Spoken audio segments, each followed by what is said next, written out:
Patuloy pong nag-aalab ang suporta at pagpamahal para kay dating Pangulong Rodrigo Duterte sa Bayugan City, Agusan del Sur. Hangad din nila ang makauwi na sa bansa ang dating Pangulo.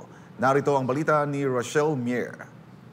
Hindi matitinag ang paniniwala ng mga taga-suporta ni dating Pangulong Rodrigo Roa Duterte na makakabalik pa siya dito sa Pilipinas. Bagamat hindi pa tiyak kung kailan siya makakauwi, nananatiling matatag ang pag-asa ng kanyang mga taga-suporta na muling masisirayan siya sa Pilipinas. Sa pagdiriwang ng kanyang kaarawan, hindi nagpahuli ang mga bayuganon sa pagsama-sama upang ipakita ang kanilang pagmamahal at suporta. Nagsimula ang selebrasyon sa isang unity ride kung saan naglakbay ang mga lumahok mula sa bayan ng San Francisco hanggang sa lungsod ng Bayugan. Sinulan nito ng isang peaceful prayer rally at candle lighting bilang simbolo ng kanilang pananalig na makakabalik sa former President Rodrigo Roa Duterte sa bansa.